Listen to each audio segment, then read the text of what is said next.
He had long dreamed of one person. The guy brings his hand up to his face, runs his fingernail along his cheek, leaving a mark on it. He thinks about that guy all the time. He hurts him, but he really likes it. It's so joyful. He smiled.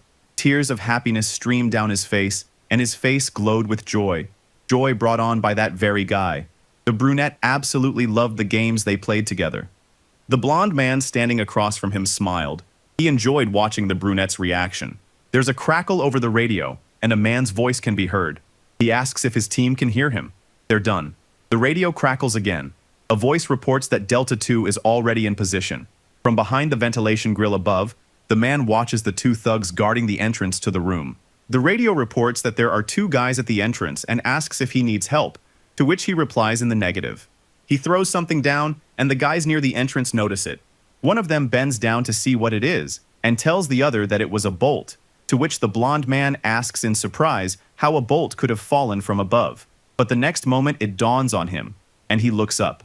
However, it was already too late. The person who had been hiding up there for a long time, watching them, jumped down on him. The second one reacts quickly and raises his gun to shoot the uninvited guest. He fires, but the man hiding in the shadows is faster. He looks up at the brunette, who can do nothing but listen as shots ring out from all sides. Meanwhile, behind the door is a fairly large room with some boxes and a bed inside. Someone is hiding behind the bed, trembling with fear at the sounds coming from behind the door. They were small children, a blonde boy and a girl with pigtails.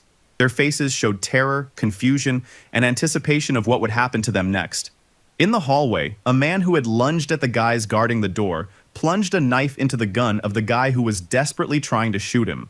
Realizing the hopelessness of his situation, the brunette cursed and shouted at the man who had attacked him, telling him not to come near him, but no one was going to listen to him.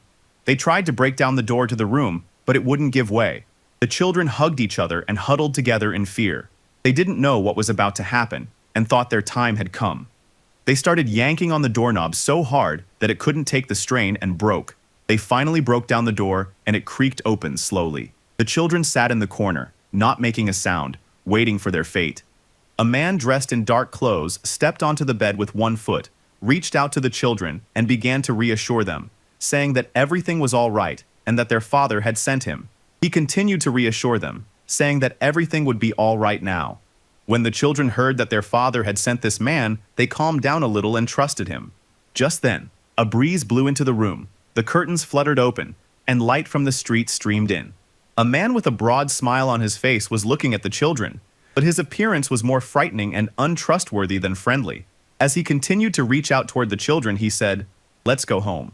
When the children saw the man's face, they were terrified and froze in indecision, and then they screamed in horror. Then, a dark-skinned man with a short haircut picked up the children. They were sobbing, and he, with a kind expression on his face, comforted them. Meanwhile, the dark-haired rescuer's friend walked up to him, patted him on the shoulder, and said that the captain really should get plastic surgery. And then the same guy added with a laugh that he'd miss this when he retired, although he found it amusing to see the captain's tearful face. To which the captain replied with a very sad expression that he categorically disagreed. Kim Ju-won, 29, former mercenary. After 4 years on the job, his life as a mercenary came to an end. There are many reasons for this. He returned to his home country, plastic surgery, the dangers of being a mercenary, but the main reason was that he wanted to start over, not run away. The year 2000, Korea, Incheon Airport. There are a lot of people around, and it's very noisy. It was 1 o'clock in the afternoon. Ju-won pulled his jacket sleeve down and glanced at his watch. He still had some time before his interview. And of course, what he needs most right now is money. A folder of papers is placed on the table in front of Ju-won. He is sitting in his employer's office. The man took a liking to Ju-won and offered him a job starting tomorrow.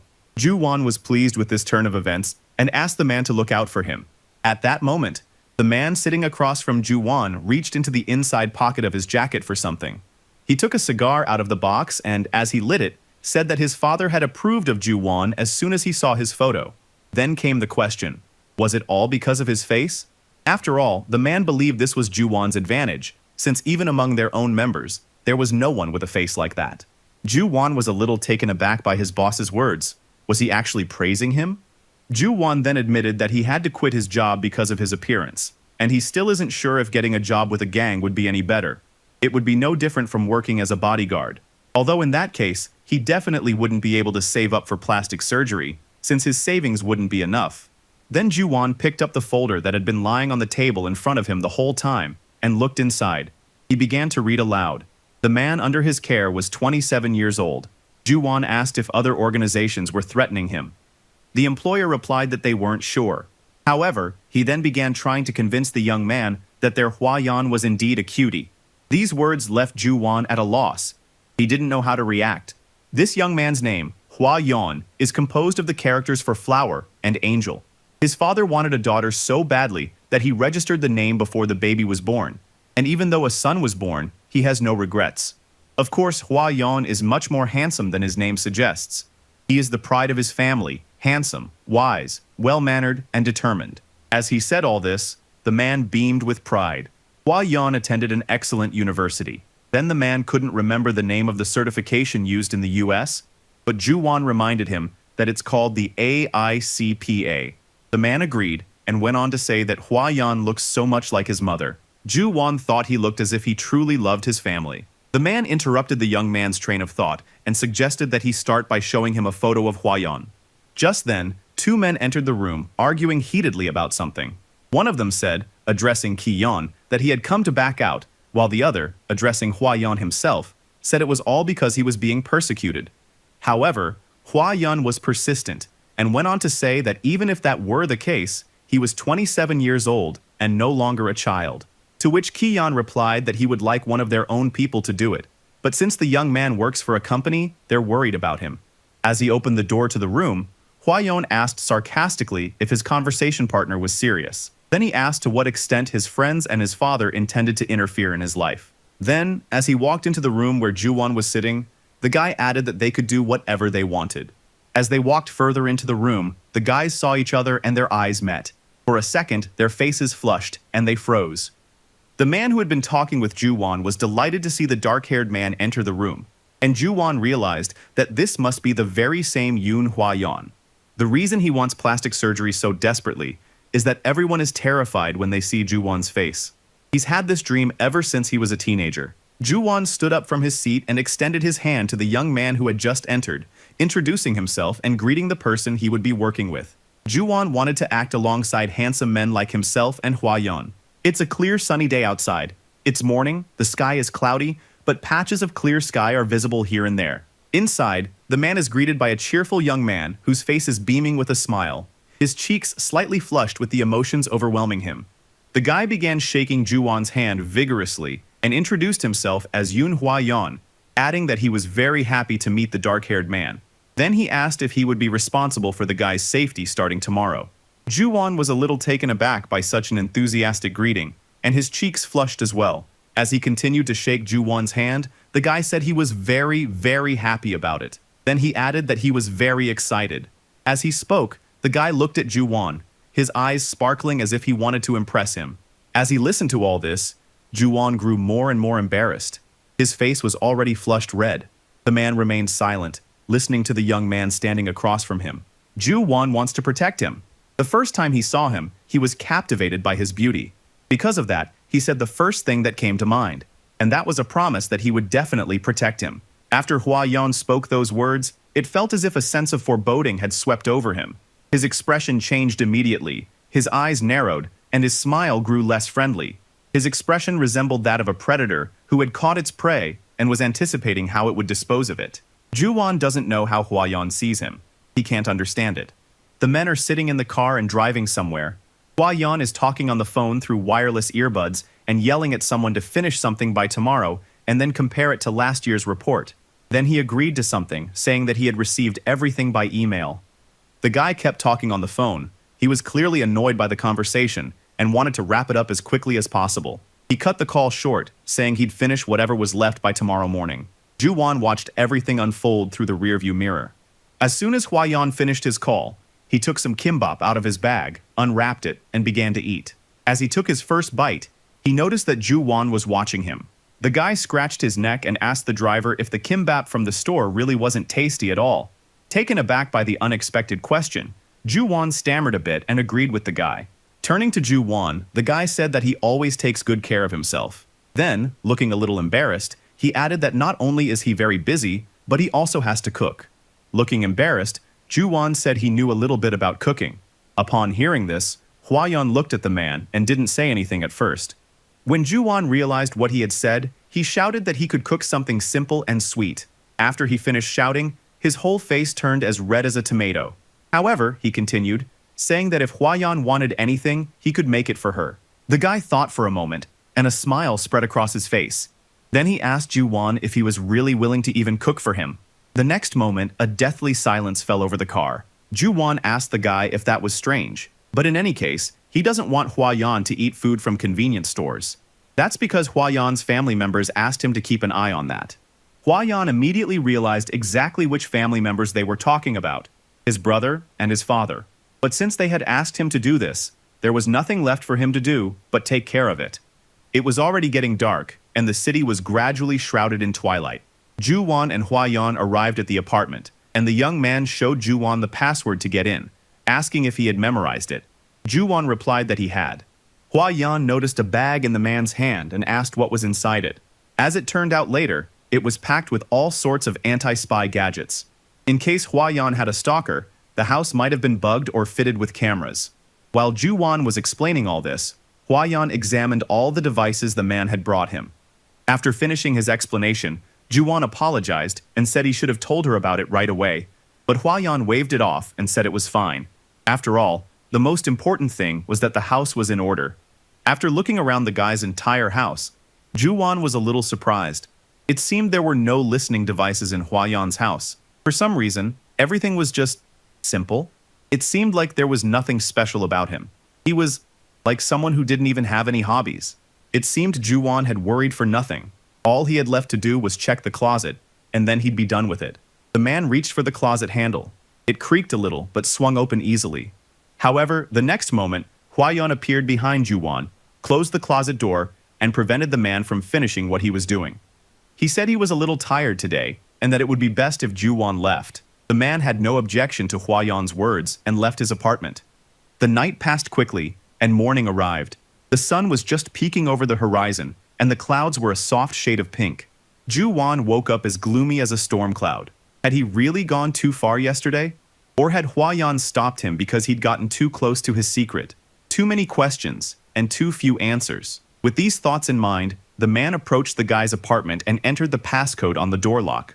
However, Ju-won decided that he wouldn't make any mistakes today. With the bag in his hand once again, he walked into his boyfriend's apartment. The guy wasn't expecting Ju-won to show up so early, and when Ju-won turned the doorknob, he flinched slightly in surprise. Hwa-yeon said the man had arrived a little early.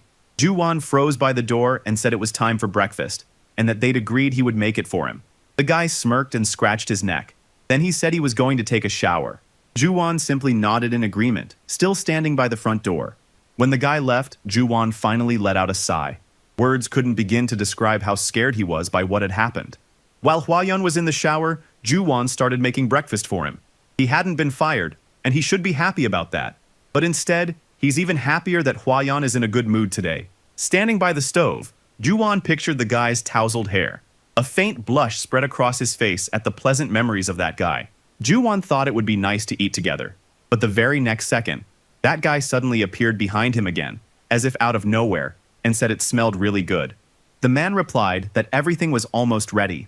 However, because the young man had touched his back, Ju-won lost his composure and rested his hand on the hot pot sitting on the stove. Hwa-yeon noticed this and started to worry, asking if Ju-won had burned his finger. It was only after hearing those words that Ju-won snapped back to reality and realized his hand was touching a hot dish. He immediately pulled his finger away and yelped. Hwa-yeon immediately started apologizing, saying he shouldn't have approached him so suddenly while he was cooking. The guy asked if it hurt a lot. Ju-won began to reassure the worried guy, saying that everything was fine and that he had thick skin anyway, but it would still be better to run his finger under cold water. Hwa-yeon took the man by the hand and held it under the stream of cold water. Tears welled up in Ju-won's eyes. He was supposed to be the one protecting the guy, but it turned out to be the other way around. How pathetic he was. The guy was so close that memories of yesterday flashed through Ju-won's mind, and it made him feel uncomfortable. The guys continued to stand by the sink. Huayan was still holding the man's hand in his own. He gripped Juwan's hand even tighter. The man didn't realize what was happening and tried to pull his hand free, but he couldn't. The next moment, Huayan placed his finger on the burn and began to examine it that way. Stammering, Juwan tried to stop him. However, Huayan didn't stop and pressed his thumb down on the burn with all his might. When Juwan shouted that he shouldn't do that, the young man finally stopped. Turning around, Juwan saw a sly smile on Huayan's face. Huayan turned around and said he had a first aid kit somewhere. He went to look for it, while Juwan tried to figure out what had just happened. The man leaned on the countertop and covered his face with his hand. Tears welled up in his eyes. He couldn't understand what was happening. The wound on the guy's arm healed pretty quickly, and he found himself thinking that no matter how much it had hurt, he still remembers his taunt. He also recalls Huayan's cold stare, with which he constantly looked at the guy as if he were a blank space. Juwan is worried that Huayan simply hates him. After all, he's already under his family's thumb, and on top of that, he's helping them, the young man thinks. He believes that Huayan treats him with a certain warmth only because he himself is a kind person, but soon Juwan tells himself to stop fooling himself. This is the first time Juwan has met someone who hates him, and it makes him feel very sad. Every day, while cooking or cleaning at home, Juwan waits for that one moment. He wants to capture Huayan's sweet smile, because he loves that smile so much, and it makes him happier. Then Juwan said, "I left my car downstairs. When you come down?" But he noticed Huayan's cold and very distant gaze, and called out to him, trying to get the young man's attention. Then Huayan turns her attention to the guy and apologizes to him, while continuing to look at Juwan with the same cold, distant expression. The guy said that, in his opinion, the house looked completely different now. It used to be gloomy, but now it was clean and perfectly tidy. Then Huayan remarked that whoever marries Juwan will be very happy, because he has a way of turning even the most uninviting home into a cozy little place. After he said that, a silence fell among the guys. Then Huayan asked, "Is Juwan really one of those guys who's against marriage?" At that moment, Juwan's expression changed. He merely said, with a hint of displeasure, that none of it was true. He thought to himself that the whole atmosphere was making him incredibly uncomfortable. After all, this was the first time he'd met someone who spoke to him so openly and directly about marriage. Huayan laughed sweetly and asked, "Then can I put my name forward as a candidate?" But Juwan didn't say anything. He didn't even know how to respond.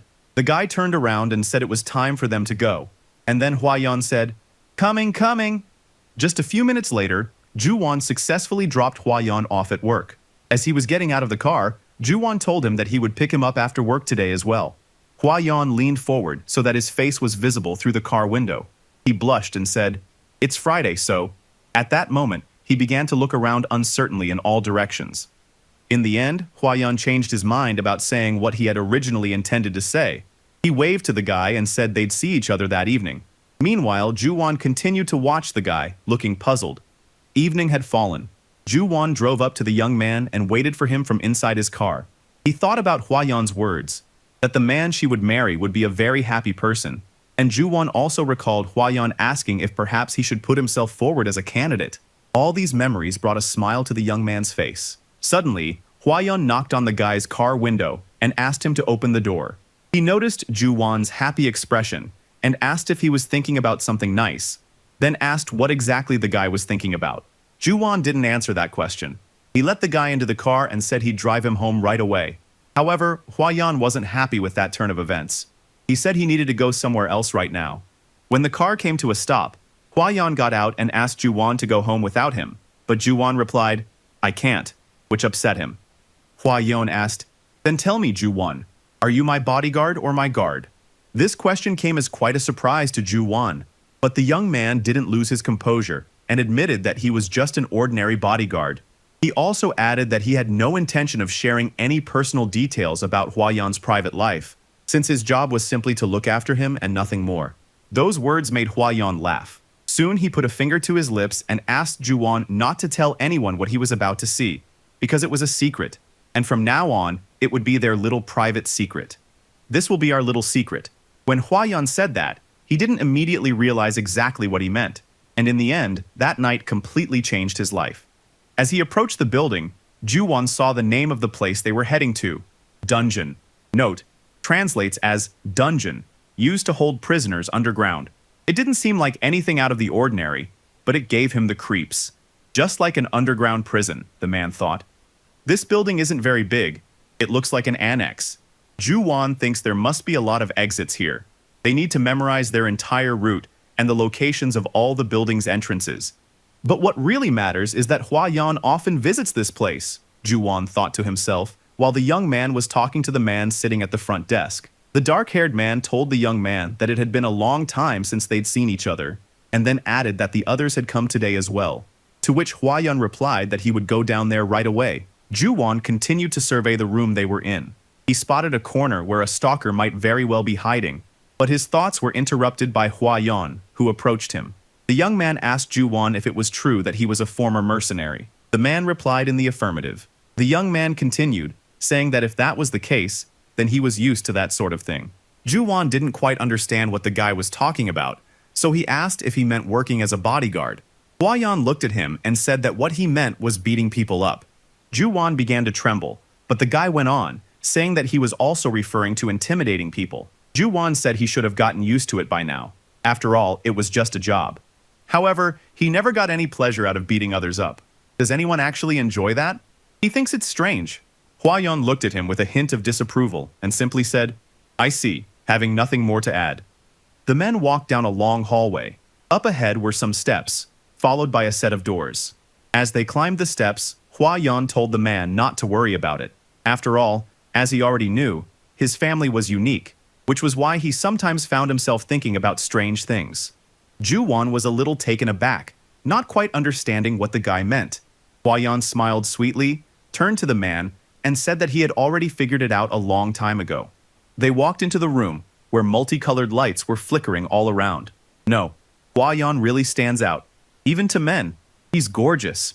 Ju-won reacted so strongly because he is exactly the kind of strange person who fantasizes about people like himself. That's something he would never admit to anyone. Ju-won thinks he should keep his thoughts in check. A few guys were sitting at the bar. When they saw Hua-yeon, they were happy to see him and called him over. As he approached, the blonde guy said he'd thought Hua-yeon had gone off to a monastery.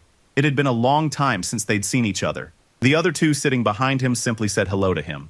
The redhead with the piercing said they were already waiting for him. He should at least show up once in a while. In his defense, Hua-yeon said he'd been a little busy lately. Ju-won, watching the whole scene unfold, thought that the guy's friends didn't look anything like each other. Meanwhile, Hua-yeon sat down at the bar and turned to Ki-hwan, asking him about his new piercing. Just then, the blonde guy spotted Ju-won and started staring at him. Ju-won felt uncomfortable under such an intense gaze. Why was he staring at Ju-won like that? However, after taking a closer look at what the guy was apparently trying to show him, he just smiled and looked away. Ju-won flinched slightly, then realized this guy was just an idiot. Hua-yeon asked the blonde man, whose name was Koo Seong-jun, why the place was so empty. The blonde man laughed and said it was all because Hua-yeon had shown up. Hua-yeon was surprised that he was so popular. Then he said that, since that was the case, they'd go. He told the guys they'd see each other later.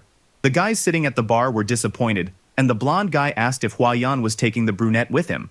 Watching the couple walk away, the redhead asked the dark-haired guy named Yeon Woo about Ju-won. Could he really be Hua-yeon's new boyfriend? To which the guy replied that it was quite possible, but that he didn't look like Hua-yeon's type at all. Sunjun was a little surprised. Ju-won had an athletic build, but he clearly wasn't a regular here. Besides, for Hua-yeon, the guy added.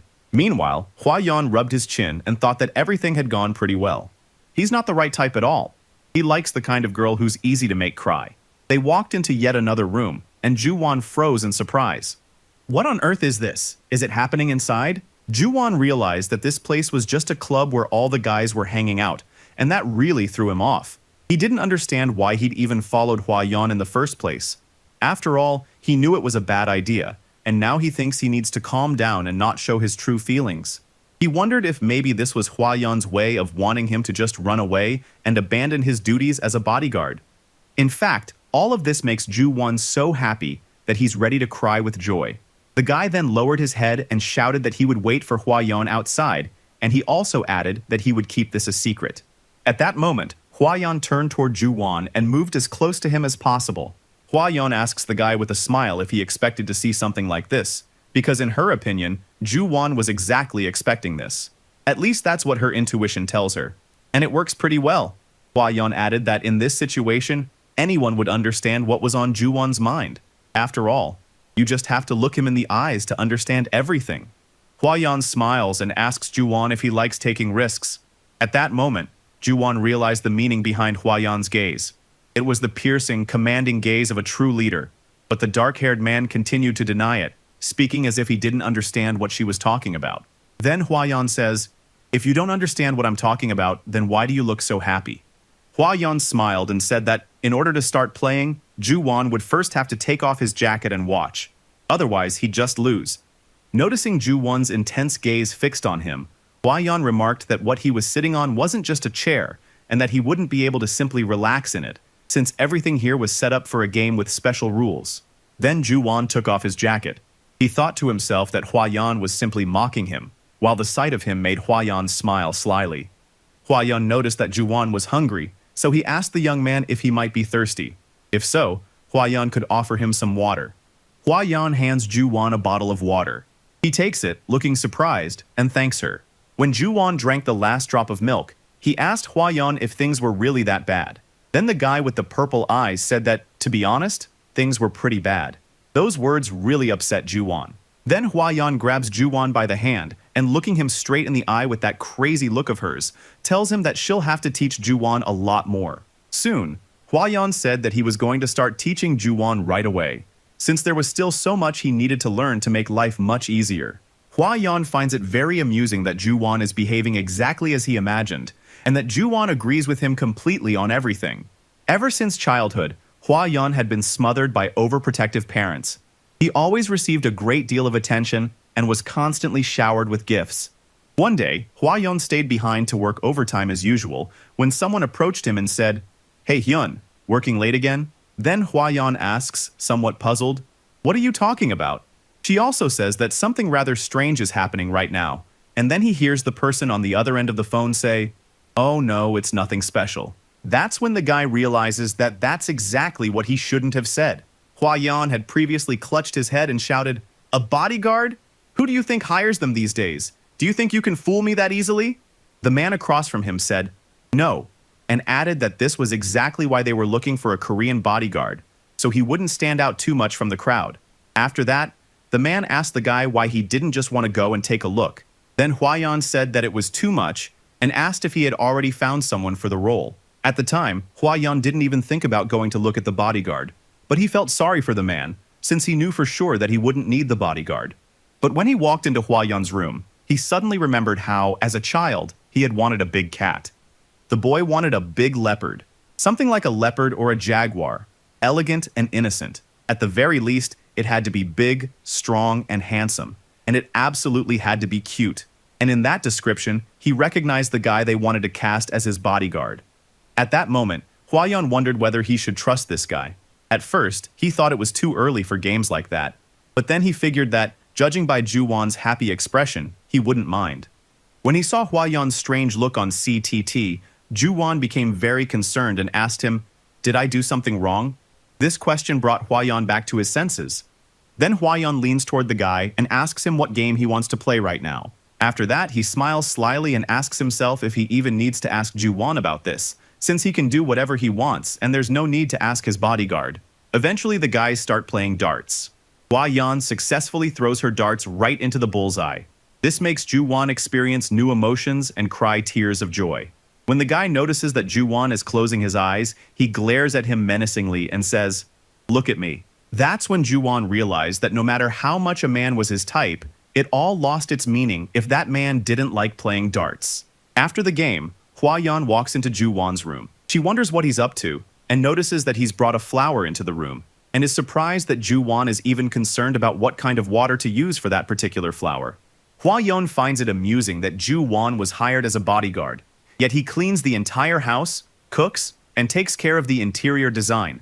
Hua Yun mocks him, thinking that Ju-won must have planned to take on the job of a housekeeper as well. At that moment, the brunette was looking at the flower with a sincere smile. To him, it looked simply magnificent. Hua Yun smiled as he watched his bodyguard smile. He thought to himself that this was the first time he'd seen Ju-won smile so sincerely. Hua Yun began to realize that Ju-won is actually very honest and always speaks his mind.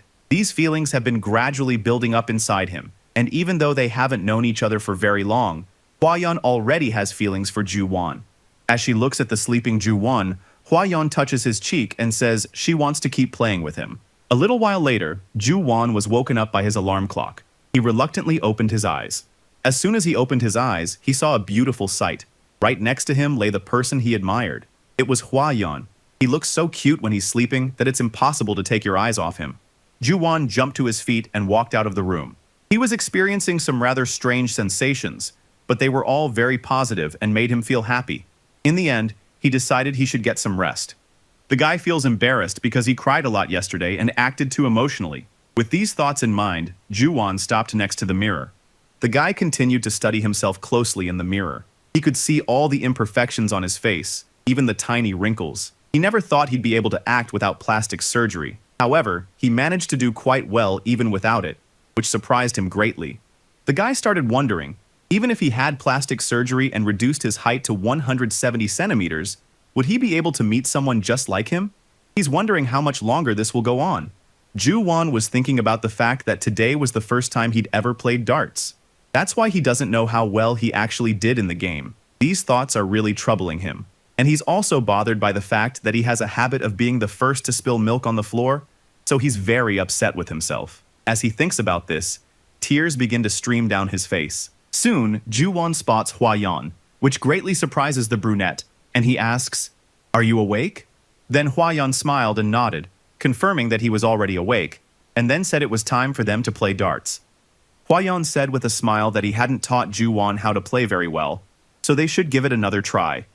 Yesterday they started playing darts without much preparation, so today will be different.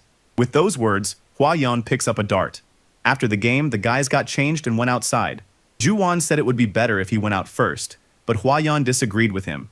Huayan said that he usually goes out at 7 in the morning, but since it's dawn now, there won't be anyone there who could stop them.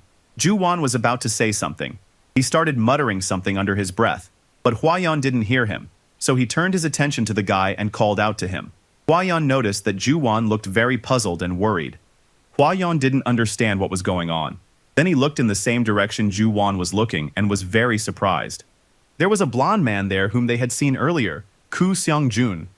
This guy used a spray paint can to deface the guy's car, writing the worst possible messages about Huayan on it. But there was one thing he didn't count on. He could never have expected that.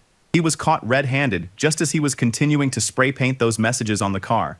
All this time, Ju-won had thought that the blonde guy and Huayan were real friends. At least that's how they seemed, but it turned out that wasn't the case at all. In reality, he was just Huayan's stalker. Thinking about this, Ju-won muttered, "Huayan, hurry up." Ju-won thought they should get out of there to avoid trouble. However, Huayan turned out to be braver than he'd expected. He shouted, "This is too much." Turning to Ju-won, the guy said, "Ju-won, we need to call the principal over here." Meanwhile, the blonde guy turned to the other guy and swore that it wasn't him. Huayan is very angry. He stated that his property had been damaged, so he will do everything he can to get to the bottom of this situation. Later, with an even angrier expression on his face, he says that perhaps he should just go to the police with this matter. Then one of the guys tearfully begged him not to do it. He bowed to the guy and said that they were willing to take responsibility for it, fix Huayan's car themselves, and then send it back to him. The man swallowed nervously and asked Huayan not to report the incident to the police. Then Kusong shouted very loudly, "No, don't do that!" He pointed at the man and the cameras and said in a raised voice that he could just go ahead and check them. The man replies irritably, "It's just a prop." Then the blonde man puts his hand to his head and says, "This is all so silly." Then the blonde man turned to Huayan and said that it really wasn't him who did all that. He added that as soon as Huayan left his room, he immediately followed him, and because he took the elevator, he ended up here much earlier than Huayan himself. The guy across from him agreed completely with what the blonde guy said. Then Huayan asked a logical question. So why was Kushong following him? This greatly surprised and slightly confused the blonde man. He then looked at Ju-won and shouted, "You're asking why? You're the one you're not like that at all." Seeing that the blonde man was getting even closer to Huayan, Ju-won decided to step between them to keep the young man safe. He then said, "You've gotten closer than is acceptable. Please step back." After that, the guy moves closer to Huayan and whispers in his ear that it's very dangerous here, and that he'd be better off at home right now, so if necessary, Ju-won is ready to call a taxi for him right away. This surprises him greatly and makes Huayan blush. He realizes that Juwan is simply trying to protect him, and in doing so is acting like a kitten that has bared its claws to defend someone dear to him. These thoughts make Huayan very happy. It all ended with the guys just leaving. Huayan said that since it was Saturday, he wouldn't mind if Juwan cooked them a delicious meal. He said they should eat first, and then they could play darts.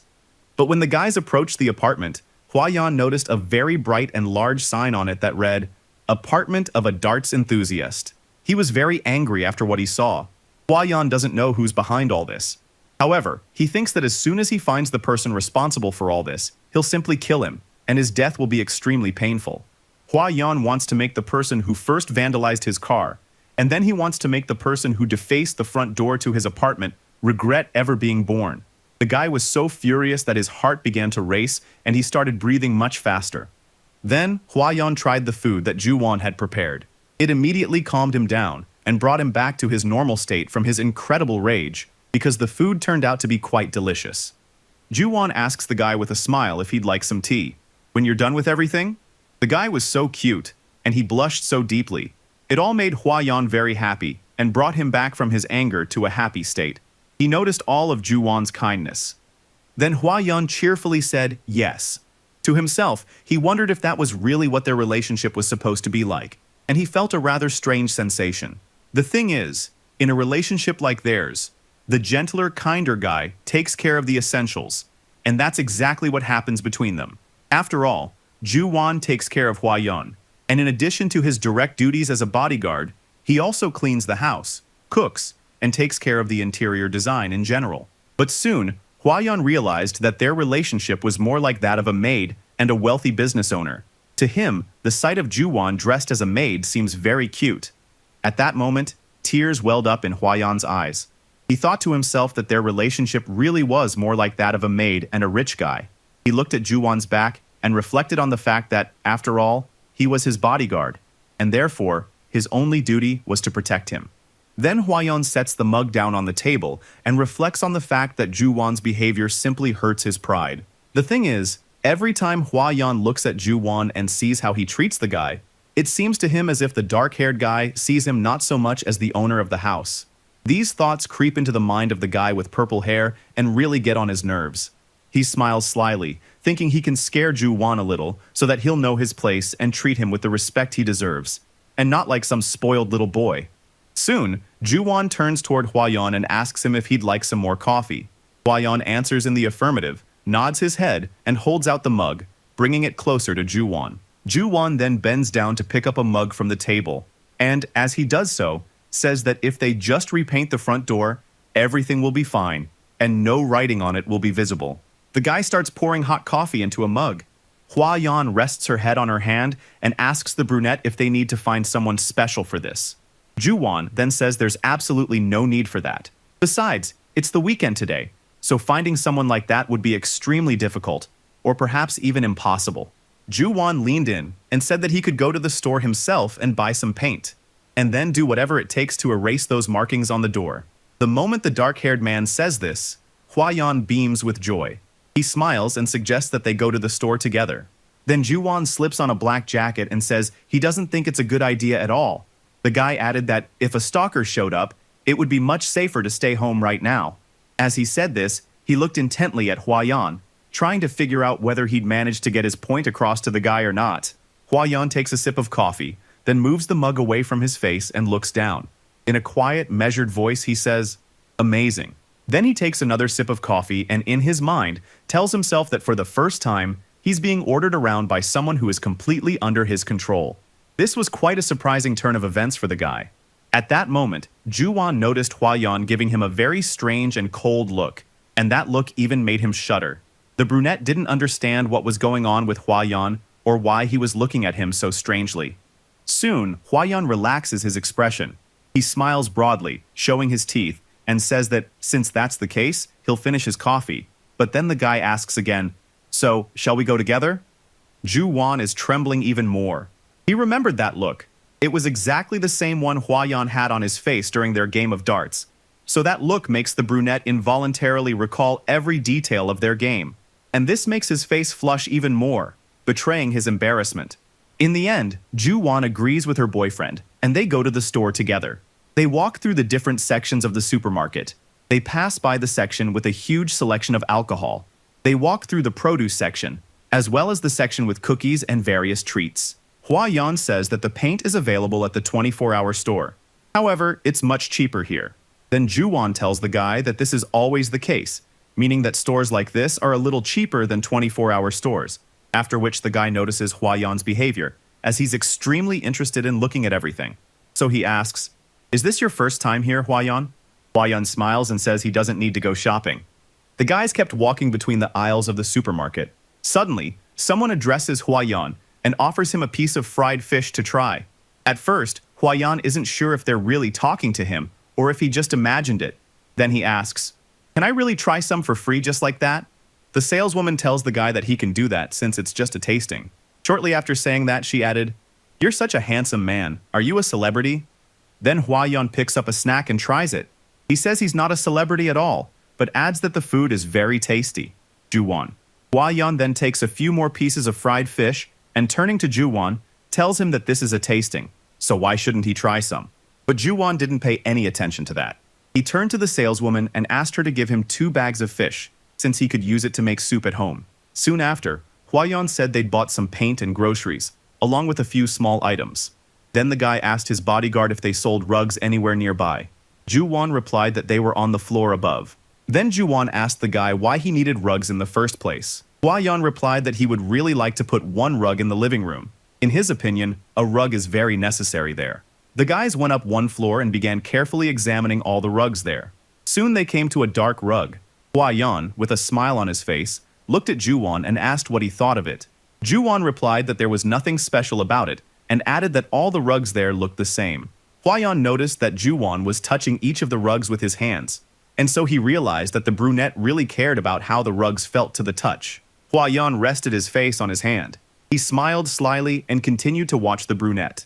He suddenly asked Ju-won, "It looks like we're on a date, doesn't it?" That question, and Hwa-yeon's gaze, caught the brunette off guard. Ju-won's expression changed drastically. He blushed deeply, but tried his hardest to keep a straight face and show no emotion. He ignored his companion's question and said they could take the rug. Hwa-yeon, who had been watching the brunette the whole time, broke into a sweet smile. To him, Ju-won seems like a real cutie. After the guys had finished all their shopping, Hwa-yeon closed his eyes and said that he had really enjoyed going shopping on his day off. After that, his sweet, subtle smile turned into a broad, very happy smile. The guy said that he was especially happy to go shopping with Ju-won. Those words make Ju-won smile. However, he's doing his very best to hold back his smile. A bodyguard has to be tough and cool-headed and not show his emotions so openly, the young man thought to himself. After all, he too really enjoyed going shopping with Hwa-yeon. As he approached the door, Ju-won found himself thinking that it would be really nice if they could go out like this every weekend and spend as much time together as possible. However, the brunette couldn't bring himself to say it out loud, as he simply didn't have the courage to confess this to Hwa-yeon. Hwa-yeon was really happy to be spending time with them. He smiled happily at Ju-won. The guys walked on. Suddenly, Ju-won stumbles. Hwa-yeon is worried about him and asks if he's all right. The guy says Ju-won is carrying a lot of bags, so he offered to help carry them. Then Ju-won quietly asked Hwa-yeon not to worry about him, but instead to keep moving forward and not stop. Ju-won also asks Hwa-yeon not to look back, since he noticed that someone is watching them and following them. This means they need to be very careful and alert right now, and under no circumstances look back, so that whoever is following them doesn't realize they've been spotted. But at the same time, they can't stop. Outside, there was the noise of horns and engines from trucks and cars driving by. Ju-won and Hwa-yeon had already come down the stairs and were walking toward a taxi that had pulled up right in front of them, carrying their purchases. Hwa-yeon held the trunk open while Ju-won loaded their purchases inside. Hwa-yeon suggested that they catch up to and apprehend the man Ju-won had spotted. However, Ju-won replied that his goal was to protect Hwa-yeon, not to catch the stalker. Besides, it's too far, and if we turn the corner, it'll be harder. It'll be easier to blend into the crowd once we're around the corner. Even if they stalled for time, there was no guarantee they would run into their pursuer. With that, Ju-won finished loading their belongings into the trunk and closed it. Hwa-yeon had been standing next to the man the whole time, watching him pack his things. This guy knows about the club, about the house, and even followed him to a department store that Huayan has never been to. Juwon continued. Once he was seated in the car, Huayan folded his arms across his chest. He was curious to see what the man who had been following him all this time looked like. Meanwhile, the taxi driver asked where to take them, to which Juwon replied that they needed to go to Yeouido and that it would be best to drive slowly. The driver turned to face them, grumbling about how silly their requests had been all morning. However, as soon as the driver saw Juwon's face, his expression changed instantly, and he flinched. Juwon looked as gloomy as a storm cloud, so the driver immediately turned away and said he would get them there safely, and that after all, the customer is always right. As soon as the car pulled away, Juwon glanced in the rearview mirror. He was looking at the cars following them. A white car appeared in the mirror. Juwon doesn't think that car is following them. However, it's hard to tell. Juwon voiced his suspicion while scratching his chin. Juwon said they could narrow down the search area. When he looked at Huayan, he saw the serious expression that Huayan was trying to put on. Then Huayan asked how they could do that. Huayan's stalker is a man who is about 180 tall. He knows where the guy lives and his sexual orientation. He has access to the club and knows when Huayan goes there. Isn't this information enough to identify the stalker? Juwon asked Huayan. The young man thought for a moment and said that it might be enough, or it might not. Juwon replied that if Huayan had someone in mind, he should let Juwon know. Huayan replied that even if he had played with that person before, in most cases, he couldn't even remember their faces. The office, everyone is busy with their work, and all you can hear is the clicking of keyboards. Suddenly, a shout rang out across the entire room. A portly man was shouting that he hated Mondays. The man sitting behind him turned around and said that he was planning to quit soon anyway, but the chubby guy was told he'd have to work overtime.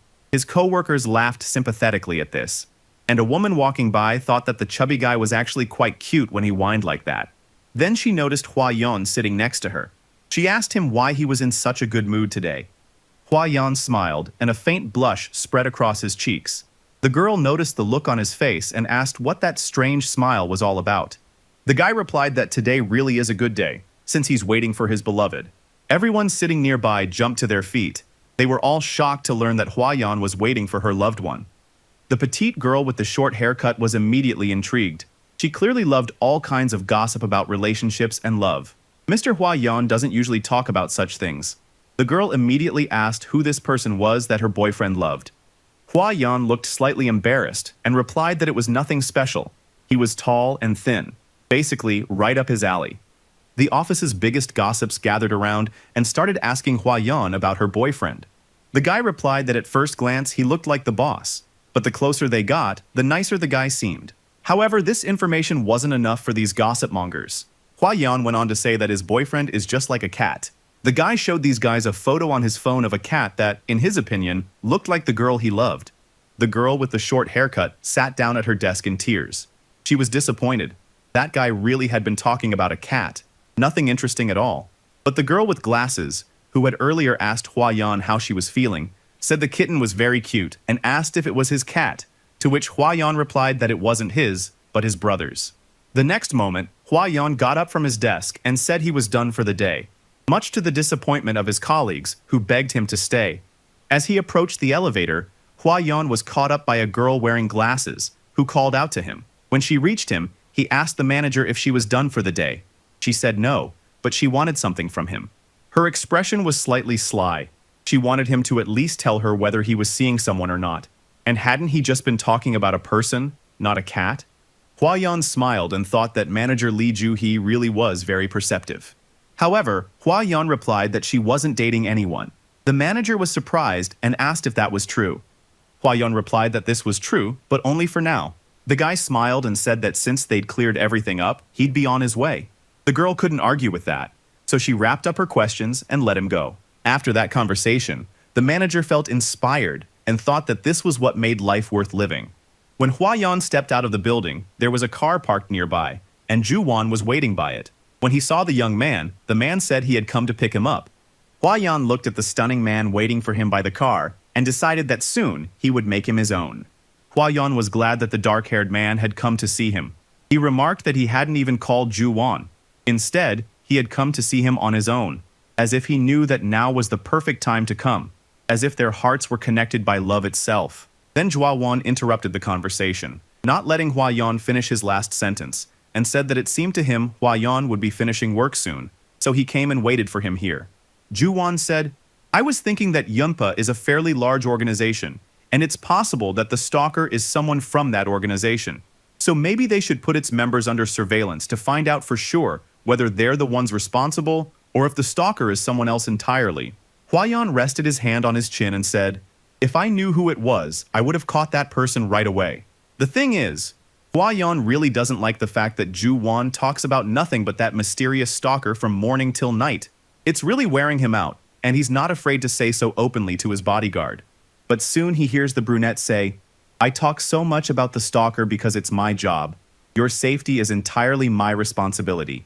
After saying this, Hua Yan declared that once they were alone at home, Ju Wan would think only of him and nothing else. These words made the brunette blush deeply. Then the guy took the wheel and started driving, heading toward home. A few minutes later, the guys pulled up to their building. They got off the elevator on their floor, and then the dark-haired guy stopped and was about to ask Hua Yan to go inside first. However, something suddenly caused the guy with purple eyes to shove the dark-haired guy aside and grab him by the collar. Then Ju Wan took the boy by the hand, but soon remembered who he was and that he shouldn't have done that. Hua Yan surely already knew what to do to ensure that Ju Wan would no longer allow himself to behave that way toward the executives. The guy told Ju Wan to take off his jacket and shoes, so Ju Wan didn't disobey him, but simply complied with his request. Hua Yan smiled. He wanted to ask the brunette to take off his outer clothing right away the next few times they approached the front door of the house, but he immediately realized that this would sound strange and that he shouldn't ask for that just yet. The guy looked at Ju Wan standing in front of him. He still couldn't make sense of his feelings, but right now, he felt a twinge of intense irritation at the sight of Ju Wan standing there. Yet Hua Yan still couldn't figure out why it annoyed him so much. Then Hua Yan called the brunette Butterfly and gave him a tight hug, telling Ju Wan that he was going to cry a lot and really hard today. Soon, Hua Yan asked the guy to wait in the position he was in, since he needed to take a shower first. Only after that would he be ready to play darts. Hua Yan went into the shower stall and began washing under the warm water, thinking of Ju Wan as he did so.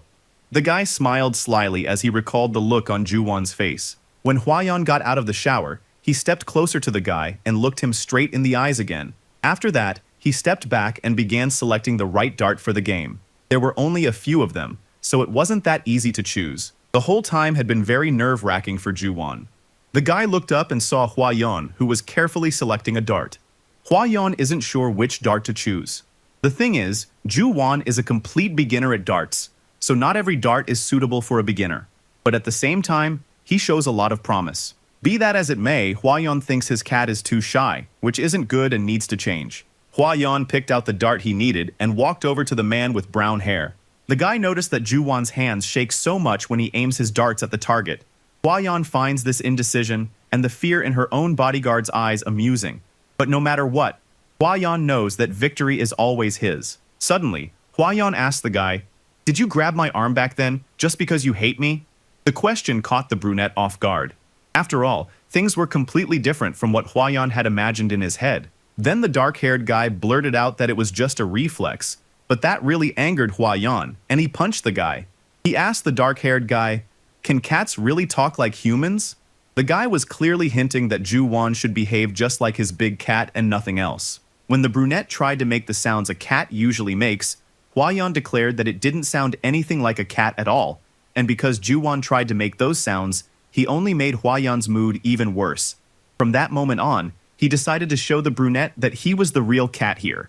Very soon, Ju Wan realizes that he has spilled milk on the floor. Even though Hua Yan had told him not to do that, this terrifies the brunette, and tears well up in his eyes.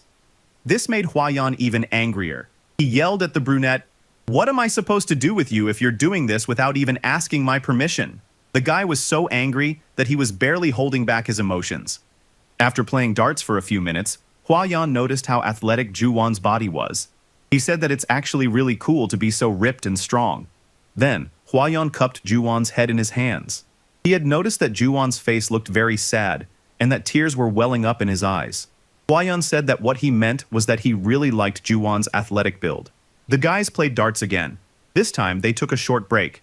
Hua Yan admitted that he didn't really like the way Ju Wan addressed him, and that he'd prefer it if the brunette just called him Hua Yan. But this caused a real panic in Juwon's mind, because he felt that coming from him, it would sound rather disrespectful. Then, Juwon looked at the guy and asked if he could just call him Dung Hua Yon. In response, Hua Yon smiled and said that would be fine too. Hua Yon lay on the bed, looking at Juwon and wondering if this man would really be able to handle everything on his own. He wondered if, after all the hell Juwon had gone through as a mercenary, he'd probably be willing to endure anything now. Hua Yon also reflected on the fact that, even though it was already too late, he hadn't had time to heal the young man, and now he would simply walk away. Juwon noticed Hua Yon's strange expression and asked him if he was feeling sick, since he didn't look too well. Hua Yon said dejectedly that he wasn't feeling any pain at all. Juwon noticed Hua Yon's expression and felt embarrassed. He looked away and asked if perhaps he shouldn't leave. This made Hua Yon happy. He jumped out of bed, braced himself with his hands against it, and asked the guy to take off his shirt and sit down next to him, because he would need to be treated right away. Some time has passed, and it's now dawn outside. This makes Juwon think about taking a stroll through the morning market. Hua Yon is asleep anyway, so Juwon can take a walk all by himself. The guy left the apartment and headed for the elevator. To his surprise, he ran into a man wearing a hoodie and a cap there. This really surprised the brunette, but he realized that even this early in the morning, there are people who are in a hurry to get somewhere. The guys got into the elevator, but the stranger was very careless, and because of that, he dropped his phone. It fell very quickly and rolled toward Juwon.